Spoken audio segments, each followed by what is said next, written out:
Hello again. So this whole video is just going to be me trying to warm up. I know. I really tried to make a video a few times and just wasn't working out. I mean, this just happens to me sometimes, and even more now because of, having lapses in practice and whatnot. So, yeah, I just decided I was going to make a video about warming up. If it turned out badly, I would try to make something else. Otherwise, I have no time. I am making this on the day.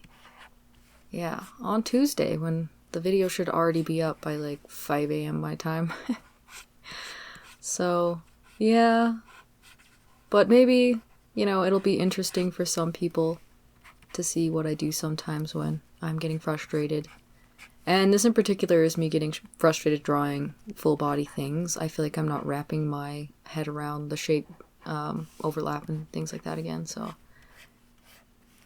this tends to make my figures really, really stiff, and the proportions get weird. So yeah, that's the stuff. Usually I try to draw some regular shapes, like some cubes, some cylinders, some ellipses, some stuff like that before getting started, but I didn't do that today. Instead, I just thought I would just kind of go for it. I thought I'd draw kind of what I usually do when I start drawing bodies, which was that beginning figure, and then I went on to a side view because that's something I struggle with when it comes to placing the shoulder. I don't always, but it does happen when I'm rusty. So then I start correcting myself, like you saw there's an X on that one, and then I try again. What's my pose? What's my rhythm? Where did I mess up? Why is it so stiff? Loosen my hand up. See what I can do, pretty much, so. Yeah, that is the beginning. And the rest of the video will kind of continue on in this way. I do a couple figure studies, just really quick gestures, more, and then, some more stuff from my head just to see how far I've come, see if I can think about things, and I kind of stop relying on the general shapes that I would usually use, and I start using funkier shapes to see if that helps me visualize what I'm trying to make. So you'll see that here and there, like you see what I just did with those shoulders and things like that. So, yeah, hopefully that gives you an idea for your own warm-ups when you're struggling, because I've also been drawing from reference and stuff. I'm just having a hard time. I'm sure I just need to spend a few hours, a couple days in a row, just drawing, in any fashion to get back to it. Because I almost got vertigo again just a few days ago. I was really worried about it. But I found, because I tried taking some ibuprofen because I figured, it could be something to do with inflammation in my vestibular system, in your ear. I've never had that before, and I've probably only had one almost ear infection in my life, so it's not something that I have a lot of problems with, but I still thought, hey, it could happen. There's been a lot of pressure, there's been a lot of allergies, whatever. It's the time of year. So I tried it, but it did nothing for me, and it just continued to get worse throughout that whole day.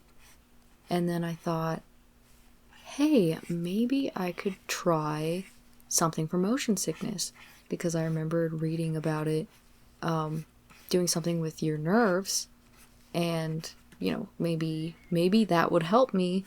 And at this point I'm desperate because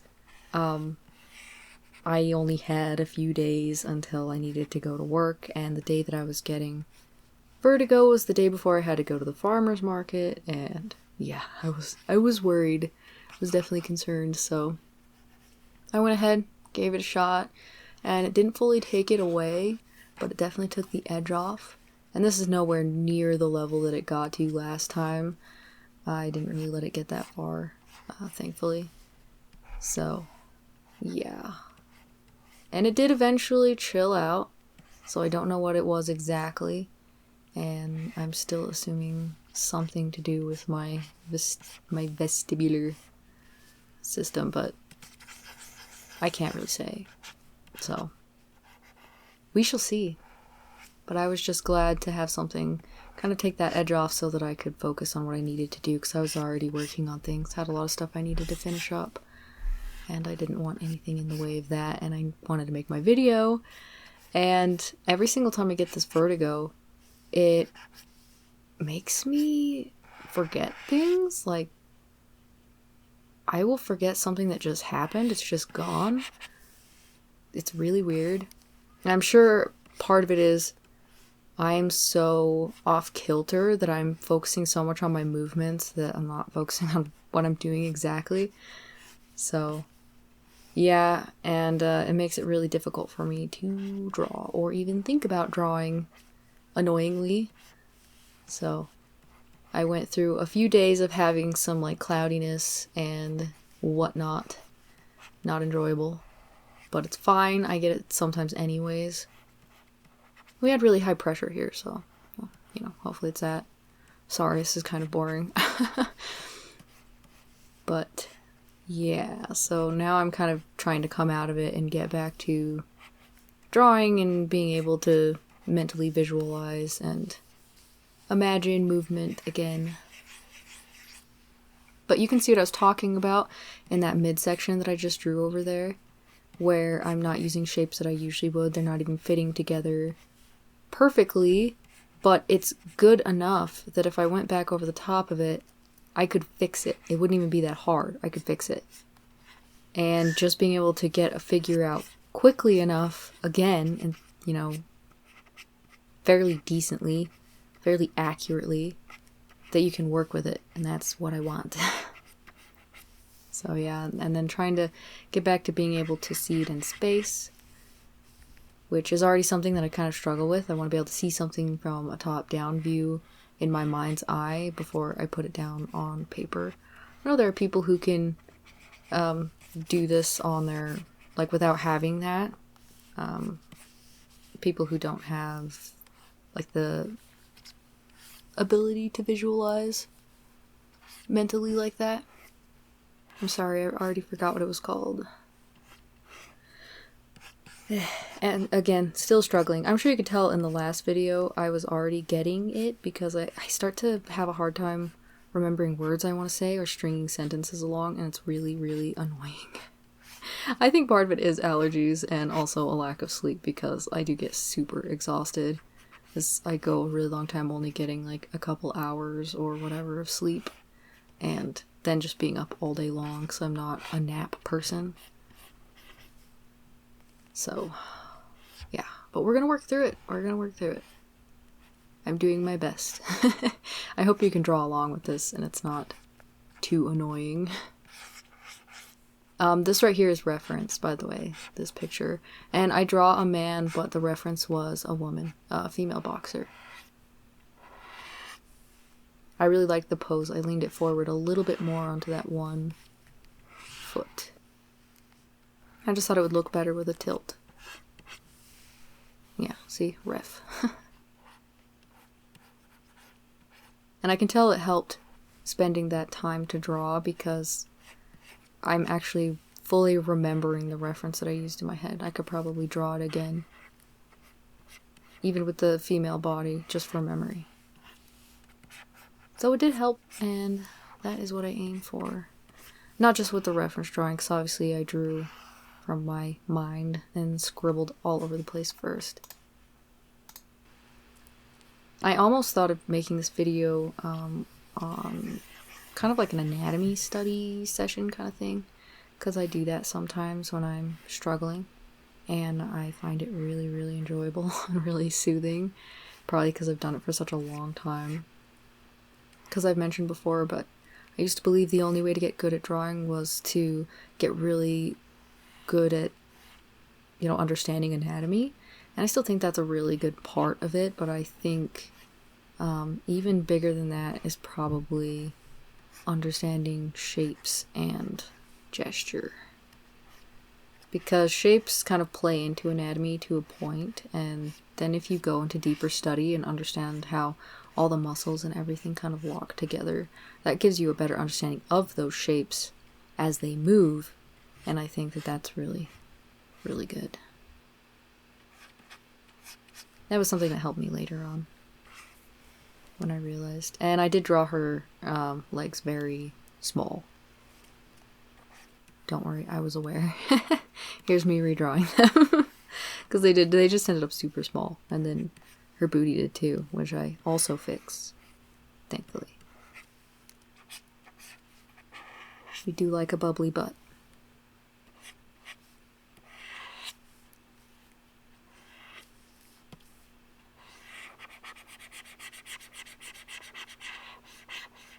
I really like doing these. Just pages of whatever, where you're just kind of flow of consciousness. Oh, what do I want to do? What do I want to try doing? Stuff like that. When I get really into it, and I've been doing it for hours, I start switching to a lot of different subjects. And it's so nice because it builds your confidence a lot. You'll go from, oh, I don't really know if I can draw an arm like that, or, oh, can I even tilt the head that way and make it, look believable? And then you start being able to, I don't know, you're like, yeah, of course I can draw a camel. Or whatever. I was gonna say, I've never drawn before, but I've absolutely drawn camels before, but, something like that. Or, yeah, I can draw a building. Like, what do you mean? But, yeah. And then in here, there's gonna be a part where the sound kind of dies in the background, and I'll be honest, I don't actually know what happened to that clip of sound. It disappeared, and sometimes in my editor, it does that. I just use Resolve, DaVinci Resolve, and sometimes it like smashes my clips together, like makes them stick together, and then whenever I erase one, it erases both of them and stuff, and I kind of think something like that happened and it stayed clipped, because they won't even necessarily be close together. It just happens sometimes, and yeah, I think I missed that happening, but unfortunately, I completely finished editing the video before I realized it. And if I had more time, I would just completely re-edit it again. It's whatever, it's not the first time I've had to do it. But I don't have the time, so we're gonna have to deal with just like a little small section without sound in the background. And I did just basically run my camera the whole time just so I could use my Movo microphone, because I think that it sounds a lot better than my Snowball tends to capture that type of audio. I think my Snowball is pretty good for my voice recordings. I'm sure there's parts of it that could be better, but I think it's functional, so I'm not too worried about it. But my Movo does a really, really good job of picking up drawing sounds. Even better on paper, but that might just be, my bias. So I went ahead and just did that, so it actually had a really ugly, weirdly rigged camera angle over the top just so I could capture the audio.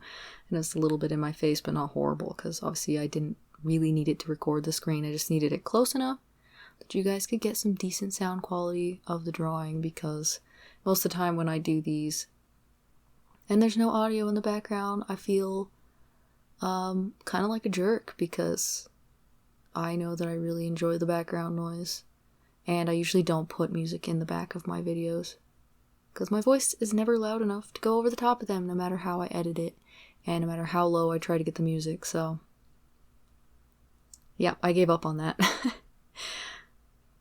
But if anyone's ever interested in having a video that does not have a voiceover over the top, so that you can just hear the drawing sounds, I'm cool with making that.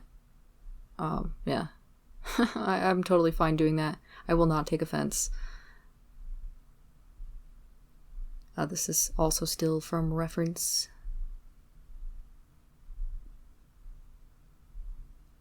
Actually, right after I finished this one, I went and took a little lunch break.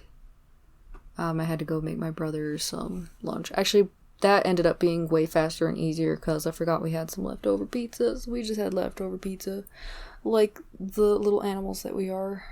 So that was good. I got to walk a little bit and stretch out. I was starting to feel a little anxious, so.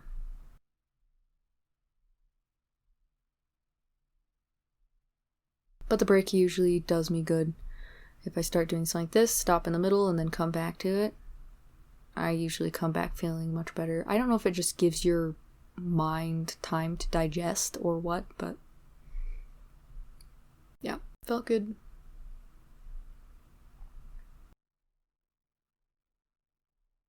And then the sound that you're hearing is me drawing on my Cintiq screen.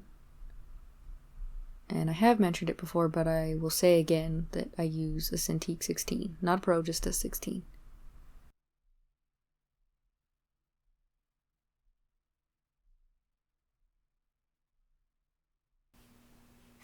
I kind of would have preferred to have drawn on my laptop screen, but I didn't really want to set it up that way today. Just because it feels a lot better, and the sound of the drawing is a lot closer to paper. The same with my iPad, because of the screen protector that I use. Another reference picture. I like this one. I was gonna do a different one, and then when I went to click back over onto my page and move over, because obviously this makes it kind of a almost dual monitor setup. Not really, but kind of. And whenever I clicked it, it moved my Pinterest page, and yep, it landed on this one, and I thought, hey, this is actually kind of a more interesting, fun pose to draw. So I was glad for it, and I just went with it. Oh, and I also switched over to using that ink brush. It's a little bolder, but it forces me to use less strokes. Generally.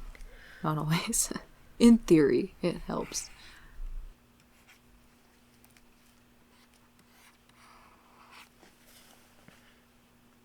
The person was actually kind of looking more towards the camera.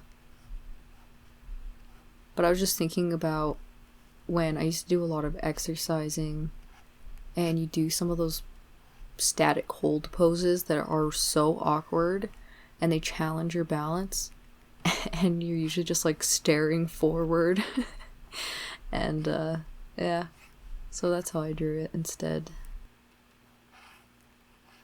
Plus I really like the way that the rib cage shape ends up hitching on the 7th cervical vertebrae whenever it pushes forward into the neck, when you have your neck kind of jutted forward. I like the shape that makes when drawing, so I kind of push that maybe a little more often than I should. This one's from my imagination. It was kind of random. I think I had been thinking of a pose that I had seen. It was like a twisty pose. And I think it was more like some sort of breakdancing pose, which I find super interesting. Have since I was a kid, and so I just wanted him to be twisting a bit. The one that I saw, the person was standing, and I think they were kind of up on one foot and the other one was twisted round. I don't know how to explain it, but it was really cool. And so whenever I did this, I was like, I should practice doing a twisty pose again from imagination, because I've been kind of nervous about doing that again. And I hate feeling that timid, honestly. And it makes me feel like all I'm doing when I'm drawing is wasting paper, which is so frustrating. Like, to the point that I started looking at some of the, like, e-tablets, because I'm like, I want the joy of, you know, having a canvas I can draw on and have it feel like paper and also not hurt my eyes, but not be wasting a bunch of paper. That's how frustrated I was. But those things are expensive. Because my main pick was kind of between the Supernote and the books. But yeah. The prices.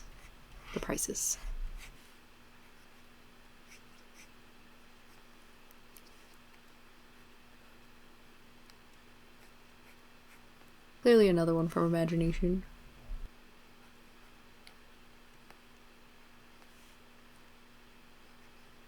When I watch this, I can feel the hesitation but I can see it when it starts chilling out a little bit. I'm just going for it. Right here I was thinking of a character of mine. I've talked about him before, and this doesn't really resemble him that much, but I was just thinking about him. And in the story there's a part where he's climbing out of this cruiser, and he just wants to leave, but this detective guy keeps trying to get him to fess up to some stuff.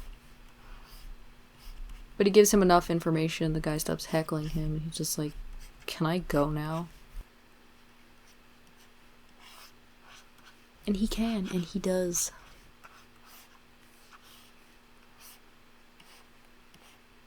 One of these days I'll actually load up my Clip Studio and do some more drawings on there for you. That sounds interesting. I've been working on some stuff for our little business, because I did a bunch of leaves, like a whole page of leaves. I had a giant page of acorns. I drew so many acorns.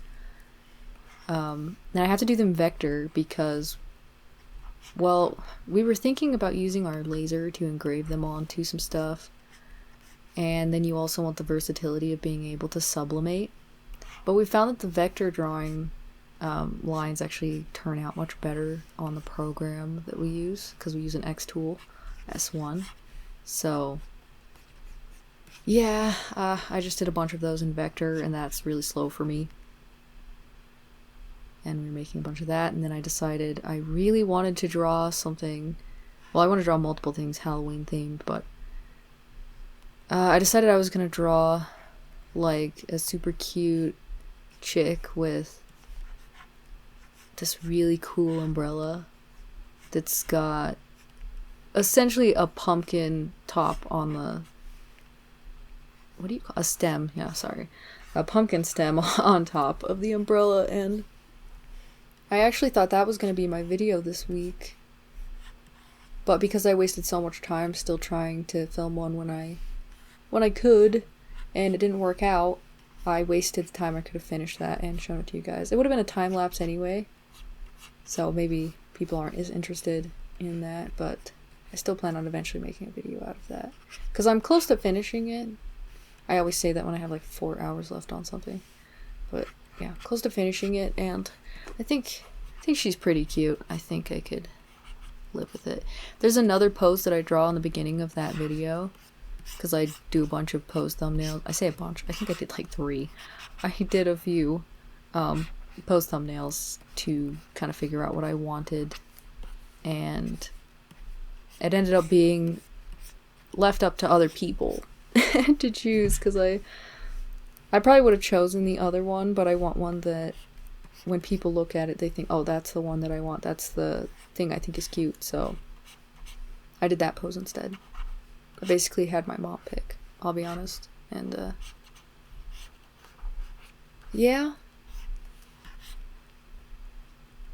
Hopefully, eventually I can do the other pose, even if it's a different person in that pose, because I really liked it.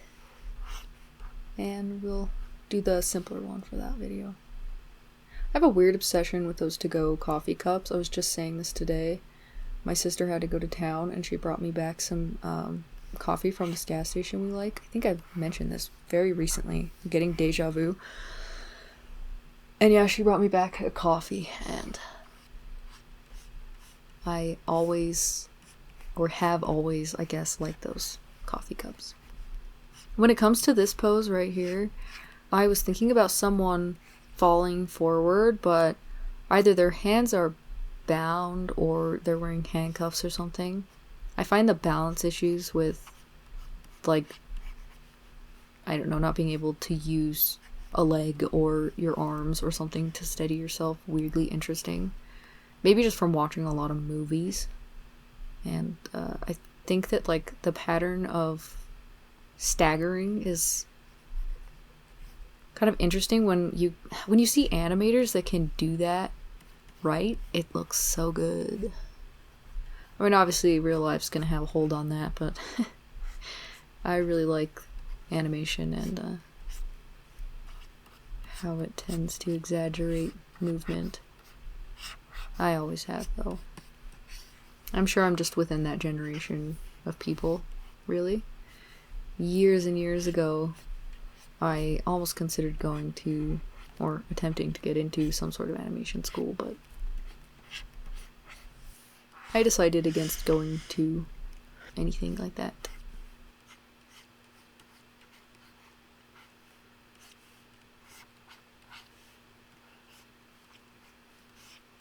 Guess I don't need to say it, but this is all real time.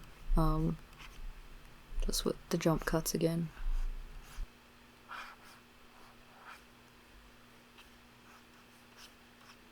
I have this character I drew a really long time ago, and he's a prince who gets sold off so that his parents can keep their land. He's a super spoiled brat, like really, really bad. And throughout the story is kind of him growing as a person and becoming less stunted, because obviously he can't get everything that he wants, and maybe recognizing some issues that he had within himself or because of his family, because his dad wasn't the nicest dude. And I drew him forever ago, I'm talking major years, and I've been thinking about redrawing one of the pictures that I have. I think the first time he meets the people who he gets sold off to, they don't treat him badly or anything, they just treat him like they would any other child, essentially. He's not super young, though, and he considers it really rough treatment. And when they first meet, he overspeaks, like, he won't let the guy talk, and yeah, they give him a little smack, and he's really shocked about it. And I say treat them like any other child, but he's really just, treating them the way that a spoiled brat would be treated in their culture. So, I think this is the last picture right here. But I keep thinking about drawing him because whenever I made him, I drew this outfit for him.